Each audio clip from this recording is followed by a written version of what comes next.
Today I've got a very special guest for you, Marisa Donnelly. And the reason I've invited her onto the show is because she is the absolute symbol of success in an artistic pursuit. She's turned writing into a fabulously successful career. She understands how difficult it is for artistic people to turn their hobby or their passion into a full-time income. Not only that, she's a master at helping people overcome creative blocks to get their voice out there, whether it's writing or art or music or anything else. So stay tuned because Marisa's got some awesome advice, and if you're an artistic person who felt like the school system held them back from expressing themselves and making a career out of it, you need to listen to Marisa. Well, I think, Marisa, to get started, we need to introduce you to people who don't know you already. I know you'll be new to a lot of my audience, but one of the reasons I reached out to you is because I'm looking to help creative types in my audience find the courage to explore their passion and make it into a real life living, or whatever you want to call it, vocation. And you're someone I put as on the top of the list of someone who's actually made that happen in an industry that's really hard to do that, both sort of social pressure wise and practically to actually make it happen. So why don't we start, maybe just tell us a little bit about what it is that you do for a living, or whatever it is you even call it. Yeah, sure. So I'm Marisa Donnelly. I'm a writer and editor.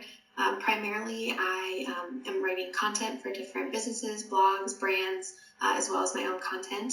And then I am a writing coach and editor through my own business. So I work with clients all over the world and help them to hone in on their own voice and to create writing of their own, whether that's for business or professional use or personal use, helping with things like cover letters, resumes, pretty much anything. Those are my two main jobs, and then I do some teaching and tutoring in there under my business as well. So kind of all over the place, but definitely a lot of fun and keeps me busy. Yeah, that's like everything you could possibly do writing-wise. And I think it's important. So you've got like these, I think it's like almost three elements there. One is writing for yourself, your own content. I want to check in with you a bit more detail about that. Then two is kind of like the business style of writing content and so on for companies. And then three is teaching and tutoring and helping others to write. It's like the whole spectrum of writing. But tell us a bit more about your more personal writing, the writing you do for you, or what you call your content. Yeah, so that's actually where everything started. Back when even earlier than college is when I just was enjoying writing for myself.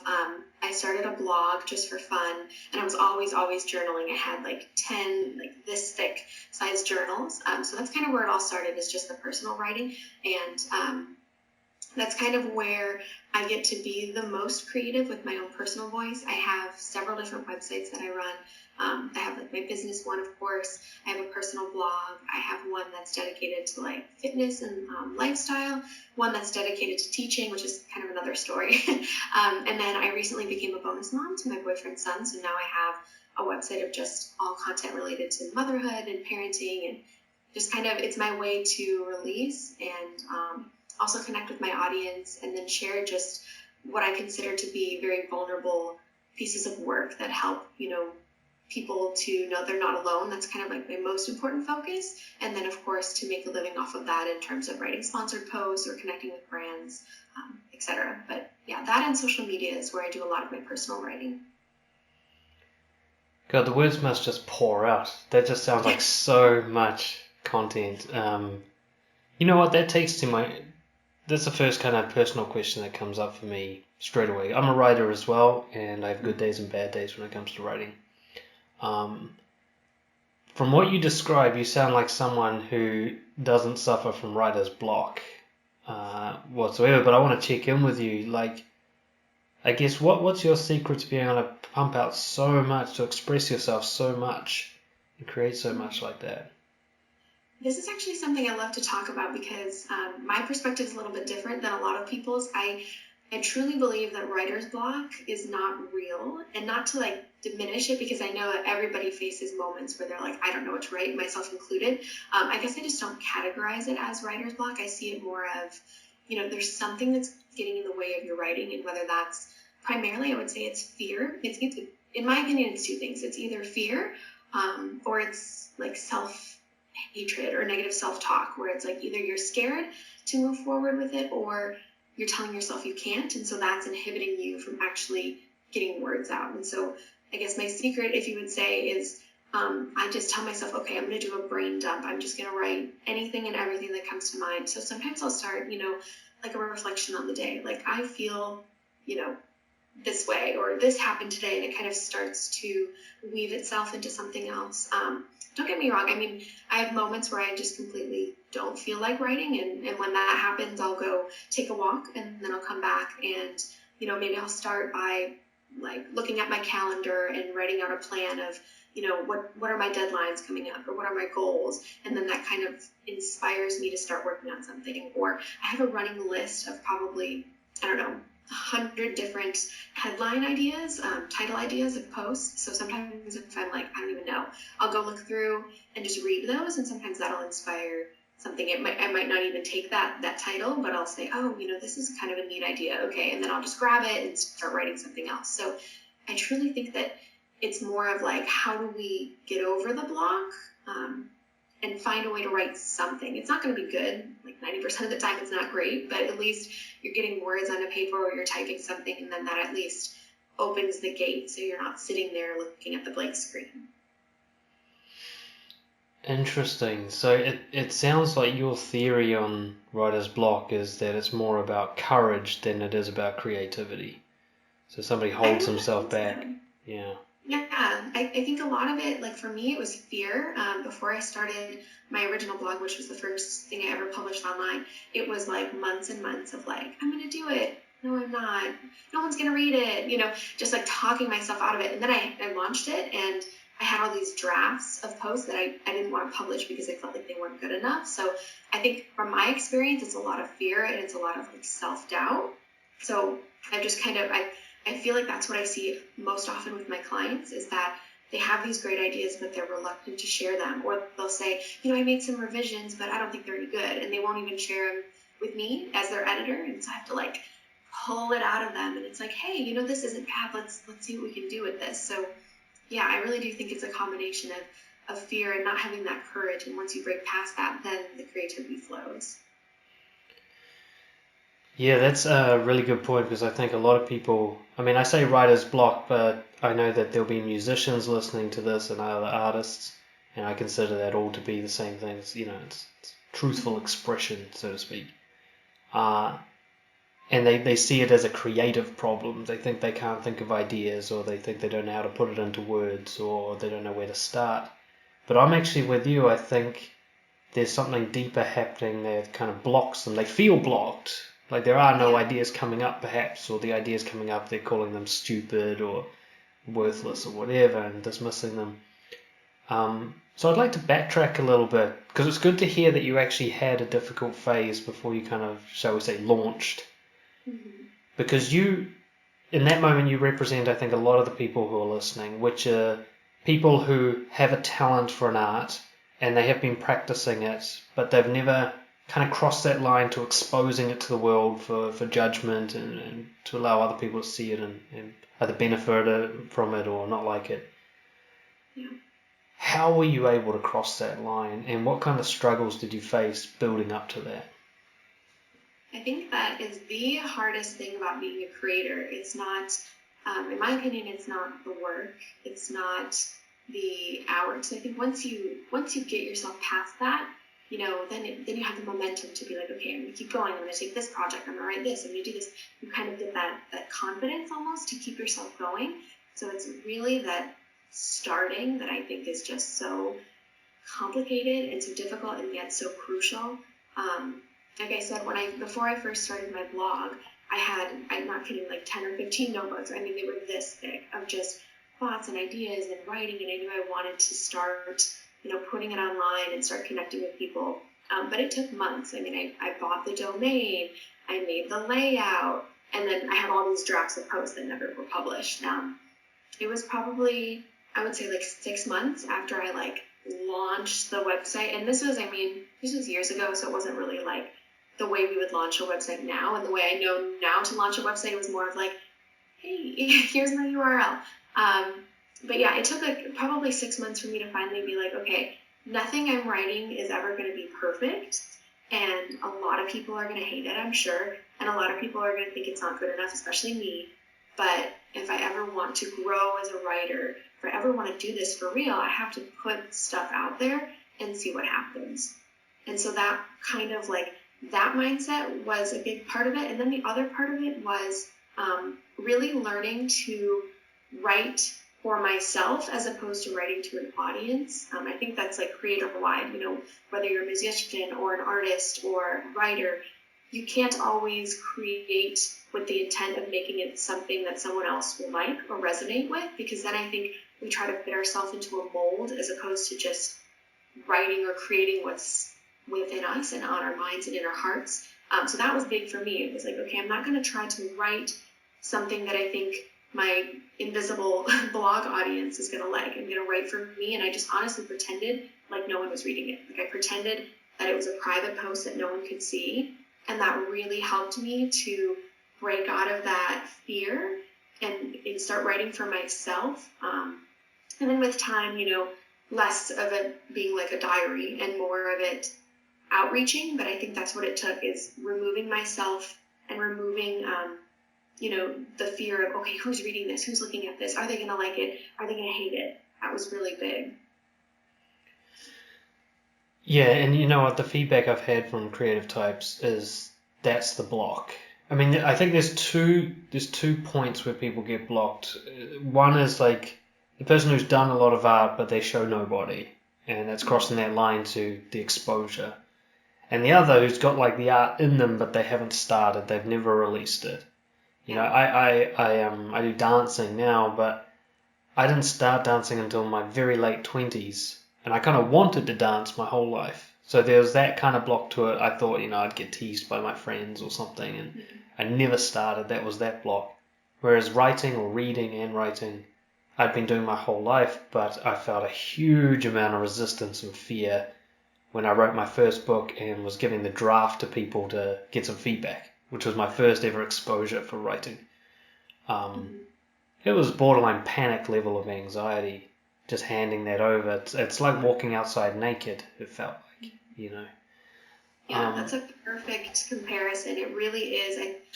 Especially like anybody with creative arts or writing, it's like you're stripping yourself naked and being like, hope you like what I have. It's such an integral part of you. And I think with time, you kind of learn to build a tougher skin in the sense of the critics, and learning to value that feedback to help you grow while still kind of keeping within what you feel and what you believe is important to you. But yeah, that's that metaphor of being naked is so real. Yeah, the point you make about critics is one I'd like to dive into a little bit more as well. You and I both know that when you are writing for yourself and you're being truthful, then you get like a polarized response sometimes. And when I first started getting negative responses, it hit me harder than I thought it would. I thought it'd be like water off a duck's back, but then some people said some really like accurate stuff, I'm like, ouch. Yeah. So I'm keen to hear a little bit about how you dealt with your first experiences of what you might have seen as critical feedback or haters or trolls or whatever you want to call them. Yeah, so when I first jumped into the writing industry, I worked for a large online magazine that had a huge readership. It was like 30 million monthly readers. So we were getting a lot of eyes on our content. I was a staff writer and editor. And yeah, I was writing a lot of very personal essays, a lot of vulnerable content about love and relationships and faith. And those are all things that were really important to me to write about. I had some really interesting experiences with trolls.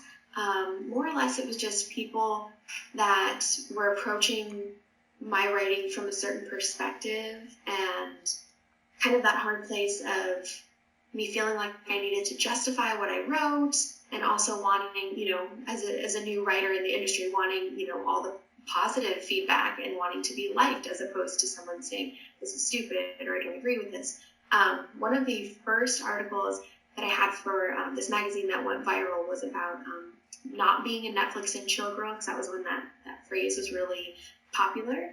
And there were people that read into the piece feeling like I accused or was talking down on people that, enjoyed hookup culture. And it was like, that's not what I'm saying at all. So it was just this weird thing of learning that I didn't have to justify myself and my perspective when I'm just talking about myself and my perspective. And also learning that, as I was reading through the comments, which I would advise, especially new writers, not to read through like comments on a forum, because people that gave actually constructive or like useful critical feedback would actually take their time to email me. So I think sometimes with forums, it's kind of like this place where you can anonymously just say really hurtful things. It's like you mentioned, I mean, people would say some accurate things and they would say just some really hurtful or derogatory things. So it's like on a public forum, you can't always take that, take that with a grain of salt. Don't take it as truth.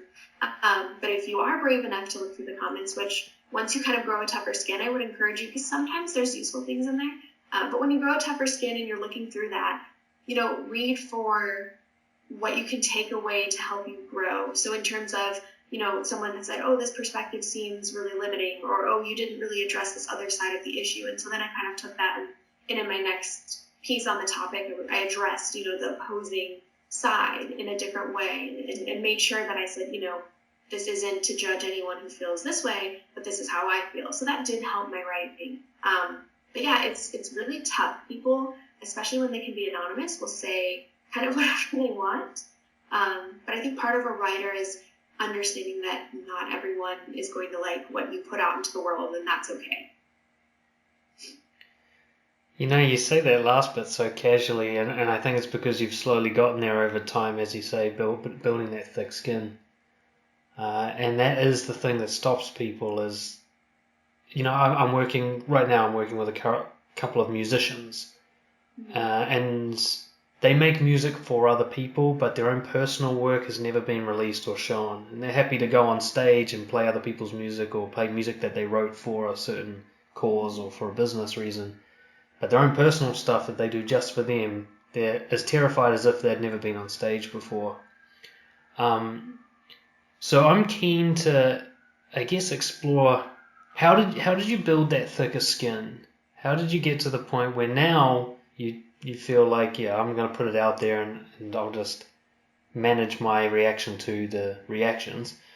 At first, if you're like me, you would have been pretty terrified of the bad reactions. Yeah, that's a really good question. I don't know if there was like one defining moment. I think because of the industry and because of the magazine I worked for, I was kind of thrown into that right away. It was immediately my content is being published. People are reading it. I made, a business Facebook account. I made a public Instagram. So it was like, I didn't really have like a careful stepping stone. It went from here's my little blog to, oh shoot, these articles went viral and now I'm working here and, people are reading my content. So I don't think there was like, I got thrown into it. And then, after reading, I read some very hurtful things, definitely cried, definitely did some introspection. And I think just the more that I wrote, the more comfortable I became with my own voice. And that's why, on a side note, that's why I'm so passionate about what I do with writing coaching, because I think finding your own voice as a writer, just finding who you are in general, is so important, because then you can kind of find your avenue and find what's important to you. You can also kind of pave your career. So that's why I think, teaching people to find who they are, especially creatively, is so important. But once I kind of like was writing more and figuring out who I was and what really mattered to me in terms of, what I wanted to share with the world, then it kind of was less important what negativity, people had to share, especially when it wasn't actually productive. And it was more like, this girl's stupid. Okay, well, thanks for your opinion. So that helped me to kind of have a tougher skin.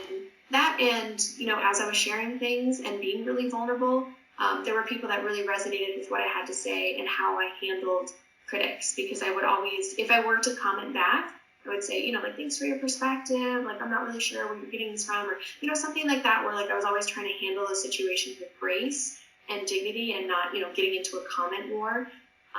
And as I was being more and more vulnerable with what I was putting out there, I started to grow an audience. And then I focused more on how can I connect with the audience as opposed to how can I make these people who don't like me, because that was just a waste of time. Yeah, that's interesting. I last year actually I tried to make a commitment to myself to not get into the comment wars. I found myself pulled in. You know who pulls me in as the person who looks like they're making like an insightful piece of feedback, but then as you dig, they just get nasty, and you're like, oh, okay, this was never actually good, but now I'm in. I love that you've got this kind of approach where the more you find your own voice, the less important the opinions of the negative crowd become, because you're more you're more focused on serving the people who actually love what you're doing. So that kind of like as your own voice builds and your desire to serve those who appreciate it, that kind of builds at the same time. Your caring of what everyone else thinks seems to go down, Yeah, perhaps in and I mean, comparison. I don't mean that you want to disregard what other people are saying, because there's a lot of value in reaching people who aren't so easily connected with you. So you don't want to just say, well, forget it. If you don't like me, I don't care. I mean, there's value in trying to connect with people, but when it's more negative and there's not really a productive, when nothing is going to come out of it because this person just wants to talk crap about you, then that's kind of where you can distance yourself from that and just focus on what you feel is right and just putting that out into the world over and over. Yeah, there's a big difference between a hater or a troll and someone who's trying to get your message but they don't quite understand, or have triggered them off a little bit and they're actually interested, they're just fighting it a bit. It's good to know that difference. That's actually good for me to hear sometimes. Sometimes I'm like, you're either in or you're out, but it's not quite that black and white. So I actually want to hear a lot about what you do with your coaching to help others. But before we get into that, there's a question that is burning me for anybody who's successful in the creative space. I personally remember school putting the arts at the bottom of the hierarchy. I remember it was always optional subjects. You did it like if you had time, whereas the humanities and the sciences were compulsory and so on. And that seemed to be global from what I've established over the last sort of 50 years. So most people are raised with this kind of subtle messaging. Artistic stuff is secondary. It can't make an income. It's what you pay to do, but no one will pay you to do, and so on. This messaging is very strong as we grow up. How were you able to follow that passion in spite of that background that we're raised with? It's kind of a two-part answer. So I always knew I wanted to do something with writing and creativity and arts, but I also did have that, underlying message that you mentioned from the world where it's like, well, how is this realistic? So I kind of set myself up originally to be like, okay, I'm going to pursue this, but I'm also going to be realistic. And so I went into what I knew was kind of a combination of the things that I loved teaching. So I did teaching and creative writing simultaneously through school. Because I knew, if I'm teaching, I can still write. If I can't do anything with writing, I have this and I do love this. It might not be as true to my heart as, writing, but I can find a way to make it work. Maybe I can write for teacher sites. I just kind of spitballed all these ideas and went forward practically with, okay, I have multiple options and plans to kind of make something happen no matter what. So that's kind of like the practical answer. And then the other answer is, I just knew in my heart that there was always something I wanted to do with writing. And so it really was just little steps to kind of make that happen. While I was student teaching, I was updating blogs. I had my original one and I made another one at that time. And it was like, okay, let's be consistent. My biggest thing when I was student teaching is I created a blog that was dedicated to educational resources, cataloged my experiences as a student teacher. So it would be kind of like a resource base for other potential teachers. So that was kind of like what I was doing to combine both. And then I was submitting to different magazines. I was applying for writing jobs. So it was just a lot of how, if I want to do this for real, I actually have to do it, right? I have to apply. I need to prepare myself. I need to have options for, realistic ways to write professionally. And I think really what that all boils down to is just you have to be willing to work really hard. If I were to just simplify it, if you actually want to do something you love as a profession, you have to trust that this is what you want to do and be confident in that. And then you just have to work really hard. By the time I graduated from college, I had bylines at like 6 different huge publications. I was running 5 different blogs. I was working 18-hour days. It doesn't have to be that ridiculous, but I knew I wanted to move to the West Coast. So I was working a bunch of jobs while writing, while kind of getting myself set up for, where I was going to go next. And I think like that's really important. People are like, oh, creativity, I can make this, beautiful art piece and everyone's going to buy it. And it's like, well, yes, dream big, but also kind of give yourself the steps to get there. Because if you don't, really discipline yourself in your art and you don't do it every day and you don't create options, then how is everybody going to know about your stuff to purchase it and or, to get it out into the world? Does that make sense?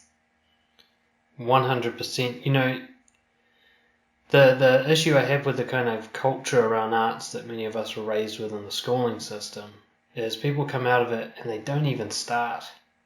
They've given up before it's even begun, whereas you are just pushing out so much content. Just writing. What, you have 5 blogs and 6 bylines. People don't understand, like, just because you like your art and you wish it was a career, you still might not actually be that good at it. You're going to have to get good at it if you want people to pay for it, just like any other job.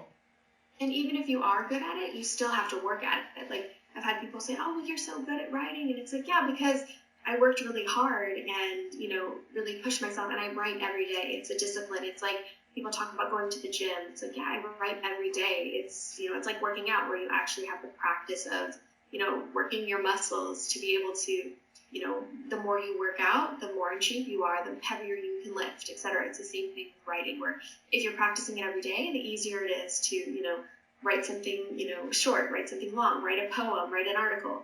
So it's the same thing in terms of practice and hard work. I'm hearing something sort of between the lines that I want to check in with you and make sure I'm not just making this up in my head. Some of the artists that I work with who struggle to put something out there suffer immensely from perfectionism. They're trying to create that one perfect song or that one beautiful painting or, finish the book that they've been working on for like 8 years. Yeah. And get it right out of the gate. Whereas I found, and this was kind of like good luck if anything, my approach was just pump everything out, even if it's rough draft and crappy, and imagine like it won't be until you hit like piece number 500 that you start even getting good. So just get all the initial stuff out of the way. So I never really had a perfectionism problem with creating content, but a lot of people I see who never get out there, that's their issue. What's your take on that in terms of how you've been affected by that, if you have, or if you prefer to just sort of pump and dump and, build from there? I think I lie somewhere in the middle now. I do share this a lot on my business blog about overcoming imperfection and overcoming perfectionism, and I call myself a recovering perfectionist is the term that I just kind of give myself, because I really was like that, especially, when I talked about my blog. It was months and months before I could actually hit publish to get something out there, because I was like, well, it's not perfect, and, and I'm more or less that way with different things, like my Instagram, for example. It's like I struggled for a long time because I wanted to have like a perfect feed. How do I want these posts to look? And for people that have followed me over the last like 5 years, I've changed the layout of it completely. 2 years ago, I had like archived all of my posts, and everyone was like, where's your stuff? Because I wanted to redo a completely different layout. And then last year I ended up changing it again. So it's one of those things where it's like, I think I lie in the middle. I'm getting better. I think to be an artist, to be a creator, to be a writer, you have to get over that perfectionism, or else you'll never get anything out there, like you said. But I think some elements of your perfectionism is something that you can embrace positively, because you are someone who's really dedicated to getting it right. You don't want to put something out there that doesn't feel like your best work, and I think that's admirable. I see that in myself a lot. There's projects, I have a book, I have a full manuscript that is completely written, edited, ready to go, but I'm dragging my feet on it, and I know I want to sit down with it and look over it again, and I want to make sure I find the right publisher, and So there's things like that like, I mean, I've been sitting on that for maybe a year and a half now, which is so frustrating because it's done. But then there's posts that I write, in an hour and a half that, they're not perfect, but they're pretty good. But I'm okay with, this is still good content, even if it's not perfect, that I can put out. So I think it's just embracing that side of yourself and saying, okay, this is a good thing, and not shaming yourself, but then also like not holding yourself to possibly high standards, because what you think might not be that great, might really, really connect with someone, and they're going to love it because they can't even fathom, how you created it. So we have to find a middle ground somewhere. Otherwise, you're right, you'll just be stuck and never actually get something out there. I think we're both coming to the middle from opposite ends. So I was the too scrappy end. So the stuff I put out was half thought out, poorly edited, I'm talking about videos, everything. And now moving actually more towards putting a bit more effort in, trying to get things clear and polished more than I ever did before. And yeah, it's somewhere in the middle. If I try to get absolutely perfect, it will never leave my brain. But I struggled too much with like rushing things out. It's interesting, my current book that I'm working on, I've worked on a lot slower than the previous one, but I rushed the previous one out, and when I read some of it, I'm like, oh, the grammar's a bit bad. Just these little things, I'm like, that was just below the line of good to go, but it didn't have to go all the way up to perfect. So that's interesting. Yeah, I think most of the people I speak to, it's more they're on your side of the fence. They've gone from too perfect and they need to just ease off the pressure a little bit and let themselves release things. But I want to speak to what you said about your experience too, because I think there's a lot of value in that. In general in life, we're always going to go back to our old content and find something that we could fix or make better, just because in time we grow and we change and our perspectives change and our skills change. And we could be like, oh, maybe, I could redo that. I mean, I'm constantly doing that with things like my own podcast where I just kind of started it, like you said, I just rushed because I knew I wanted to get it out there. And so I just kind of threw it out there. And then since then I've redone the graphics 4 times. I'm in the middle of going back through all of my podcast posts and doing editing to the copy. So, I mean, I feel like that's an element of humanness, where we're always going to have something to go back and fix. But there is value, in my opinion, of putting stuff out there, even when it's unpolished, because people will see the authenticity in that as they grow with you as a creator. They're going to see you evolve as well from, here's a video that might not have, editing software. And now a year down the road, you have a beautiful YouTube channel, or whatever it is. And I think there's value in that, because if you kind of wait to have the perfect skills, or maybe not even perfect, but if you wait to have, the right editing software, or, I'm going to wait on this until I get somebody on my team who I can pay to do X, Y, Z, you're going to be waiting forever, because it's so hard to get all those ducks in a row. So I think there's a lot of value to sometimes, maybe not rushing, but like, if you're excited about it, let's get it out there. Let's share it, even if it's not that great, because you can always change it as you grow. But if you don't get it out, then no one knows what you have inside you. I think there's value in that too. Well, absolutely. I mean, if anything, I'm too far down that end of the spectrum. But yeah, there's...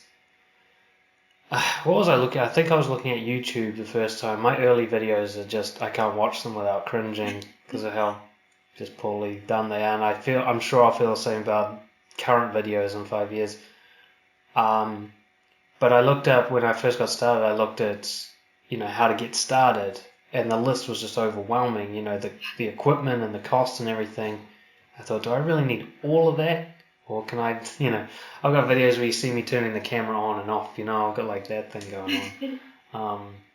And I recommend that over trying to get it started perfectly, for sure. Because I think you've made a really good point that I think a lot of artists don't realize is you can actually go back and update. You can start over afresh. You're not like committed to some lifetime thing.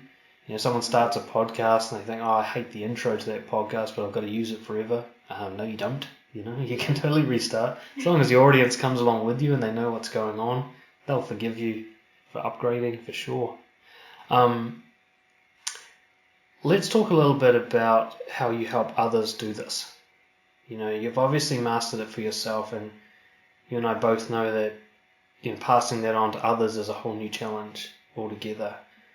I'm curious. I think a good place to start with that is I want to know a little bit about your clients. Like, who comes to you and why do they come to you? It's such a wide range, which I'm so incredibly thankful for, just because it just gives me so much diversity in what I'm doing every day, and that to me is really important. I mean, obviously, with writing my content and content for others, and all the different things that I'm doing, it's really a value to have clients with such diverse needs. So I have such a mix. I have so there's content writing, which is writing for clients, but that's different. In terms of writing coaching, I'll see people that are students, so people maybe 20s, 30s, 40s that are looking for help with a dissertation or a college essay, or on the tutoring realm, it's how do I study these lessons, units, etc. I have people that are in their 50s and 60s that are changing jobs for the first time in 20, 30 years and don't even know where to start in terms of writing a new cover letter or resume. I have people that are working on books, people that want to craft poetry, collections of poetry. It's very diverse in terms of whether it's creative or professional, fun or for work, and a very wide age range. And I really got into it because of my background in teaching and because I love that environment of, helping people and seeing their success. And then in terms of writing, I wanted to become a writing coach because I feel like writing is one of those fundamental things that you need in every facet of your life. Like, you need to know how to write an email. You need to know how to apply for a job appropriately. You need to know if you're in conflict with somebody and, maybe you're not talking face to face, how to write a letter to them to tell them how you're feeling. I mean, those are just, in my opinion, things that we have to have. And so I got inspired because of teaching and just felt such a passion for wanting to help people to figure out what their voice and identity was and to kind of get their words out there in whatever way they wanted, whether that was to be published or, just to have a better sense of who they are, to write social media posts. I mean, anything. And it came from teaching, and it also came from working at the magazine, where at one point I was working with 250 contributors, and I would get 50 to 75 submissions every single week. And that was, it was overwhelming. And what was frustrating about where I was in that position is I wasn't able to really pour into those people that were submitting. It got to the point where a lot of staff writers and editors were just told, hey, you have to accept and reject. And that was really hard for me, to reject people whose writing was, it's almost there. It just needs, a few things. So that's kind of what inspired me to really start my business, is because I wanted to work with people who had a passion for writing but didn't have necessarily either the skills or the ability or the confidence to really take it from point A to point B. So starting writing coaching was all about working with people who, for whatever reason, they needed help getting their words out there, or they needed help understanding what they were trying to say. And it just brought me so much joy to be able to say, hey, these are the things to work on. And then watching them grow as a writer and then be able to see their own name, with bylines in different places and stuff like that. So it's really been a fun and awesome and rewarding journey, definitely. Wow, yeah, that's such a big range. This is what I love about your work is almost, I can't think of anything writing related that you don't have your hand in. Any type of writing. You got poetry to books to cover letters to emails to blog post content. So you got like a really diverse range of people that you work with, all coming to you for different reasons. Are their struggles equally diverse, or is there common things that they have difficulty with when it comes to writing or expressing themselves?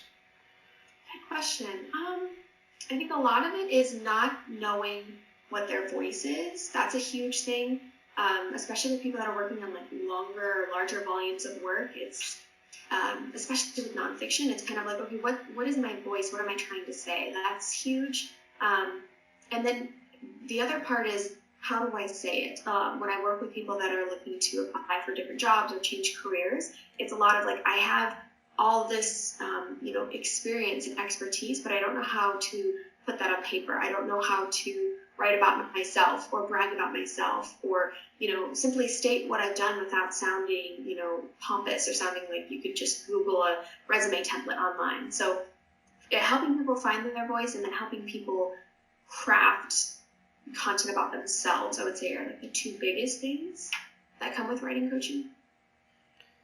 I just had a memory as you're bringing that up. I used to be on the hiring panel for my old job.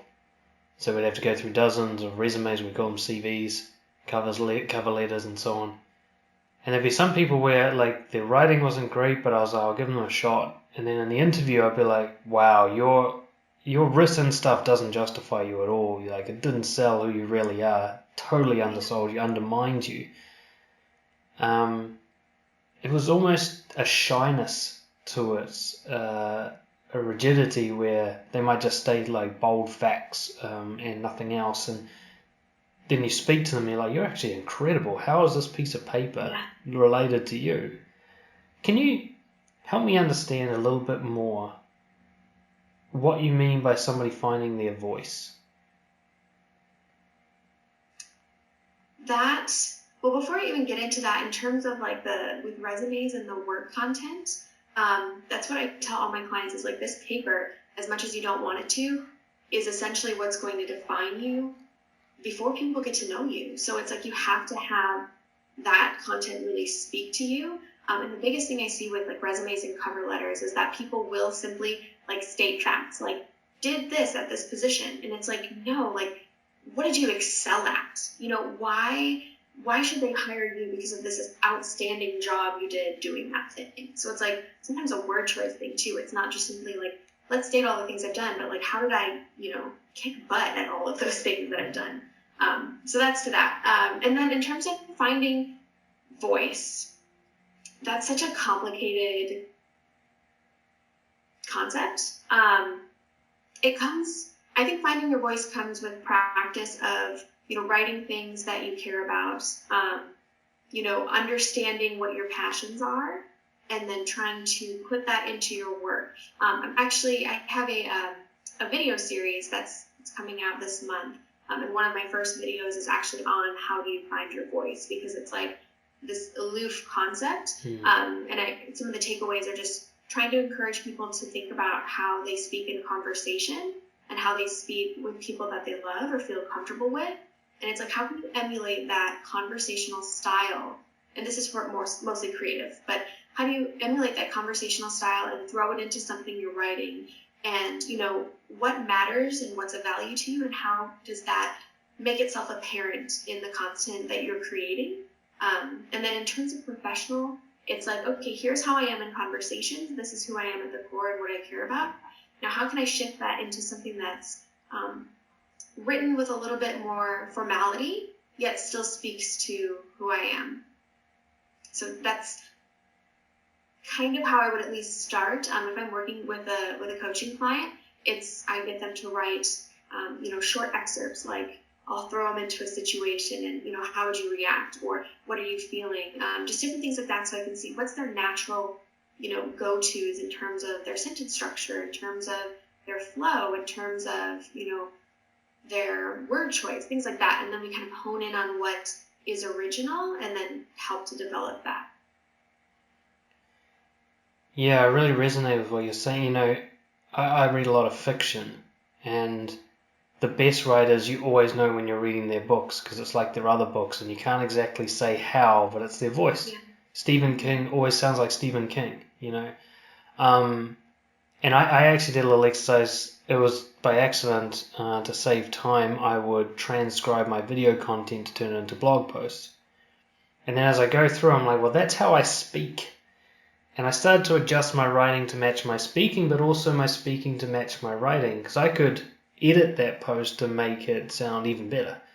It would make more sense and be more articulate and have a better flow. I was like, so I can actually, my voice as I speak can improve as well, based on feedback from my own writing. And my writing can give feedback to my speaking. It goes back and forth. And yeah, like you say, it's hard to define what my voice is, but it's coming through. I know what you mean, yeah. Interesting. One of the questions, I think, this is kind of changing the topic a little, but it's such a common one. The excuse that I get from creative types, writers, artists, musicians, dancers, is that they can't make a business or a living out of what they do for two reasons. One, they believe that it can't make money. And two, they believe that there'd be some sort of selling out involved, that it would diminish the nobility of their art or something to charge money for it. Usually in the statement like, I wouldn't enjoy it anymore if it was my job. What are your thoughts on that resistance? Well, it kind of ties into a resource that I wanted to share with your audience, kind of what I call my building light strategy, which really hones in on, how do you take what a passion is and make it into, either a business or, something that could potentially make you money. And I think, first it's like, if you're a creative person and you've honed in on, where your heart lies or what you're passionate about, that's the first step. So it's kind of identifying what it is you care about. For a lot of people, it's like maybe something they do on the side hustle. I know that's like a very key term. It's, maybe something you do for fun that you've never really thought about taking it further, but you'd love to, but, how does that work? So first honing in on what that is, and what you care about, and then trying to add that to your life. So that's kind of like my step two. Step one is figure out what you like. Step two is how can I find ways to bring that passion into my daily life? So I have a client who's a photographer, and also working on writing captions for her photography and building a website. And so for her, it was like she just started by taking pictures of friends, and then she made a separate Instagram account. And then from there, it was okay, I was taking more and more pictures. Then, people started asking me. Then I started, okay, what could I charge? And so she started with like a very low blanket rate. And then as she grew, then the rate started increasing. So it's just taking those passions and finding time for it in your daily life. At least, I would say at least once a week. And then, depending on how that works, and if you like it, then you can always add more time.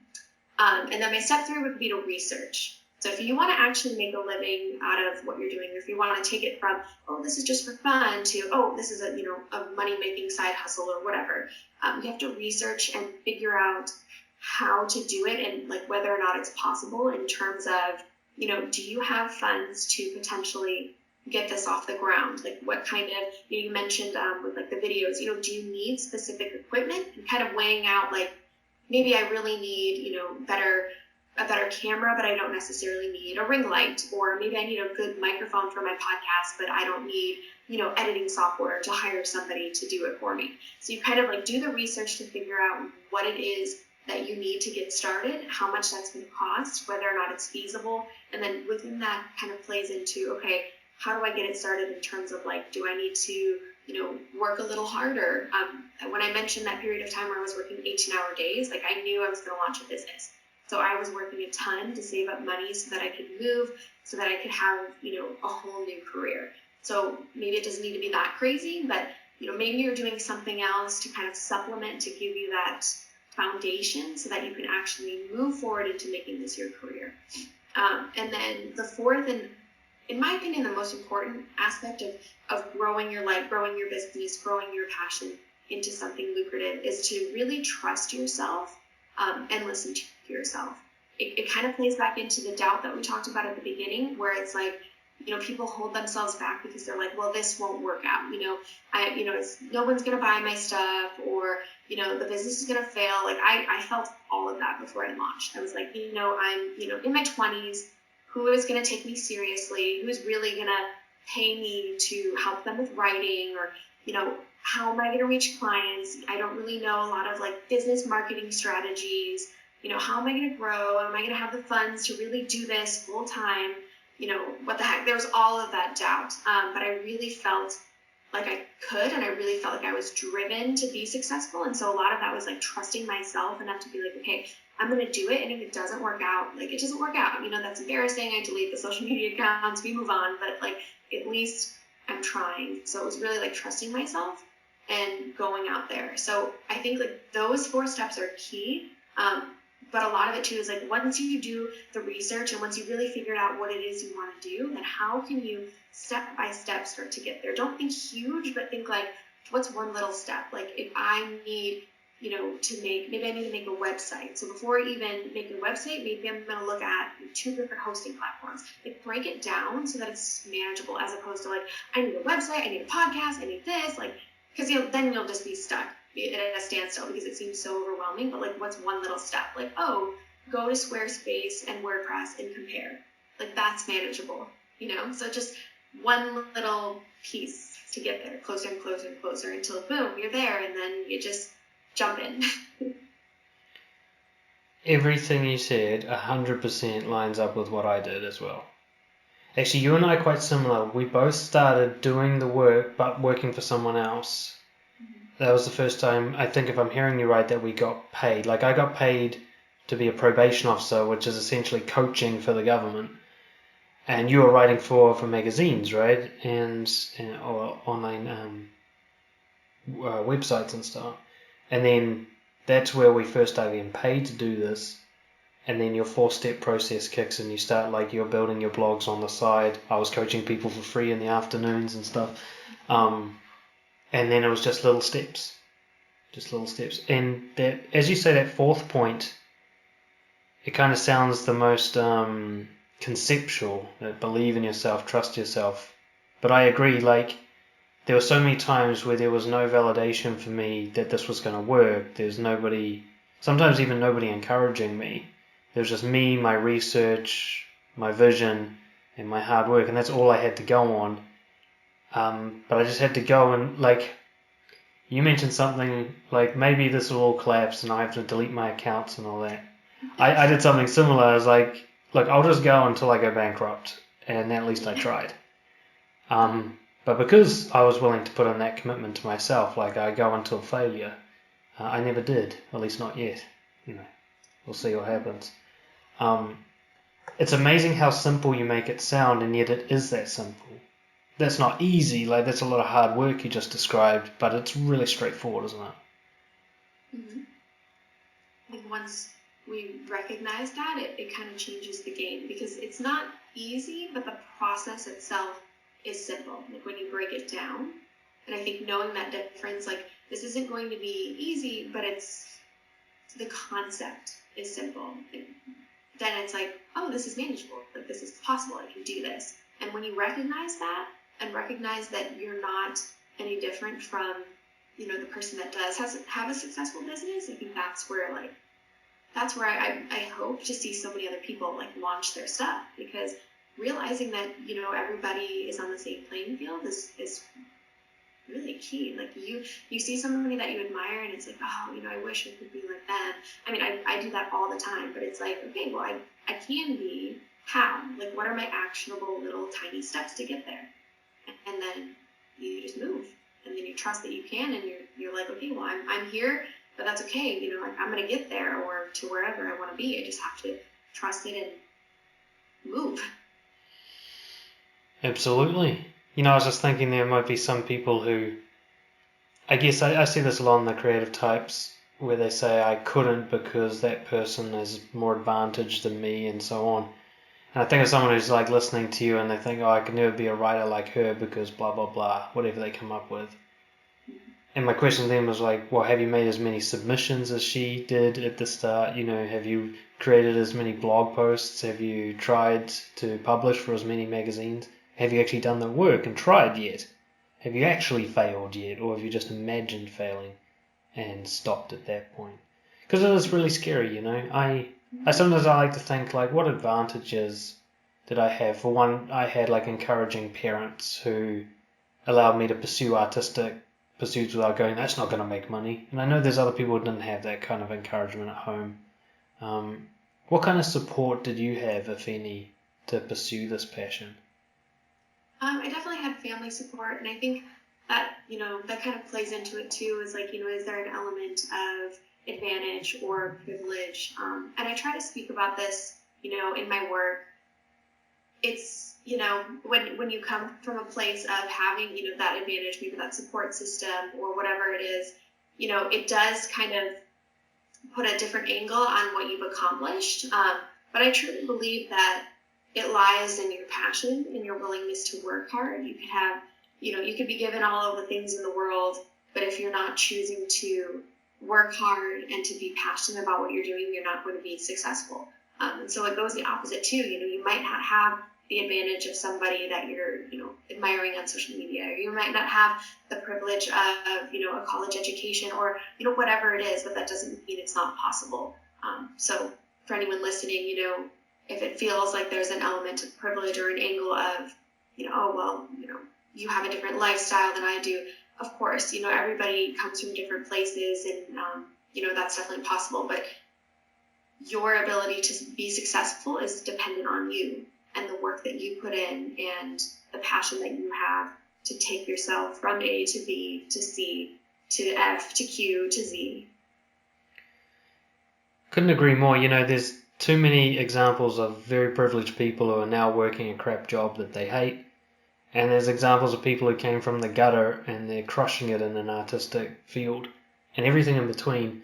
And the thing about the artistic field in particular is that it's self-made. There's nobody else you have to impress. Like if I want to be a good lawyer, I have to pass the bar exam and I have to be better than the other lawyers in my area. If I want to be a great musician, I just have to make my own music and put it out there. Like I don't have to compare, I don't have to qualify. So there's really no excuse there to some extent. But yeah, it's interesting. I just always find it fascinating to pick apart. I see you as an outlier, someone who succeeded in a field where most people are too scared to start, let alone succeed.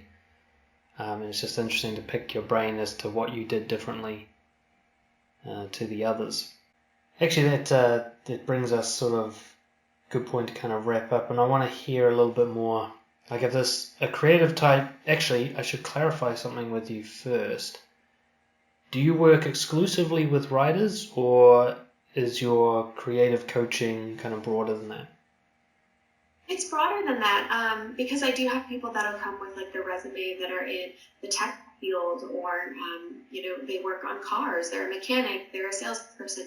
So it's not exclusive to writers. I think the writing coaching principles, what I try to do is really make it unique to the client. So if someone's working on, I want to make my voice better, I want to write more professional emails, that doesn't have to be a writer. Whereas a writing client might be like, hey, I want to be published on, X magazine. Okay, let's work towards that goal. So I really try to, in the coaching, make it individualized, make it personalized. It's all one-on-one. It's structured with flexibility. So it's really looking at that client and figuring out, okay, what do you need to work on to get you to where your goals are? So it's not exclusive to writers. Excellent. And I think, from everything you've described so far and my awareness of kind of making it in the creative field, you definitely know what you're talking about. And more importantly, you know how to break down how that happened. This wasn't just a natural fluke for you. You had to work hard at it. You weren't one of those proteges discovered at 7 and just everything's written for you. You had to build it all yourself, and it's important that someone starting fresh has a coach that can relate to where they are and what the next step is. So let's talk a little bit about that. If someone wants to work with you, what's the best way to go about it, and what is it that you're focused on these days? So in terms of my business, it's called Be a Light Collective.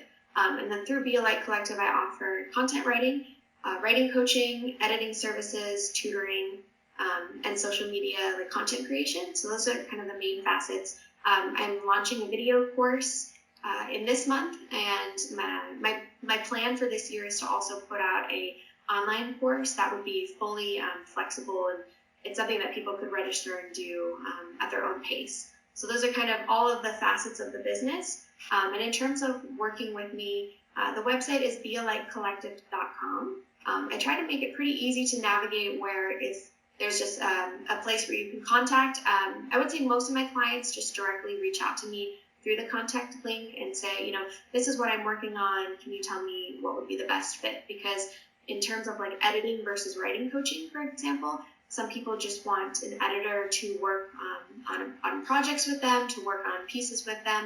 And that's kind of different as opposed to coaching, where it's more of the one-on-one. Let's sit down, let's pick apart your writing, let's work on specific things. I like coaching to be more about, in general, what you're working on.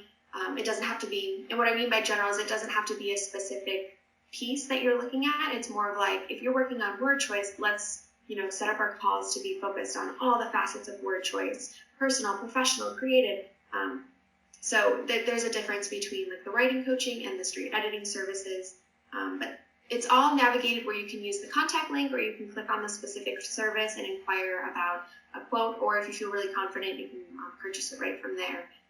But I would say reaching out via email is the easiest approach, or social media is fine too, because I like to meet prospective clients, kind of talk through them, share a little bit about who I am, why I do what I do, and kind of make you feel comfortable in terms of what we're going to be covering, so that there's no question about, hey, what is this, and why do I need to have a video call with you or meet with you in person, or what are we going to be doing, so that I try to meet before any services and kind of talk that through. Also offer free consult calls to kind of do the same thing if not over email. Excellent. Yeah, I'll include all the links and stuff below wherever this is posted, so people can follow up. But I really like the sound of that. And cool, I'll put people onto that. And last thing, what can we expect from you coming up next? I know you got the video course coming out. What else will you be bringing out in 2020 for people to look forward to? So, speaking it into existence, I'm going to launch the video course. I plan to launch an online course as well. I have a book that I've been sitting on for a year and a half that I'm hoping to actually get out to the publisher at some point in this year. And then I have a couple other smaller projects, one of which is a devotional that I've been promising my audience for like a year. So those are the big projects that I'm looking to work towards in 2020. And just to mention for your audience, with my coaching, if anyone is interested in services and they want to mention this podcast, I will offer 15% off all coaching packages. So whether that's single hour or a longer package of sessions, if you use the code INSPIRELIGHT, that will be 15% off. So it'll be easiest if you just contact me directly and mention the podcast, but that's the code that you can use to get a discount on the coaching. Nice, good deal. Because people need to listen to the end to get that one, which is good. Fantastic, Marisa. Look, I really appreciate you sharing your story with us and, giving us some really high quality tips and advice. There's some advanced stuff there, but you made it really simple. And I really hope people are listening, because as far as I'm concerned, any excuses someone has to pursue their creative passion have been challenged severely by what you brought up in the best possible way. And that's the word really, is possible. Is there really, unless there's some sort of severe thing that we can't imagine holding them back, this really is possible for anyone who's willing to put in the work and learn and take the time needed. So thank you so much for coming on the call.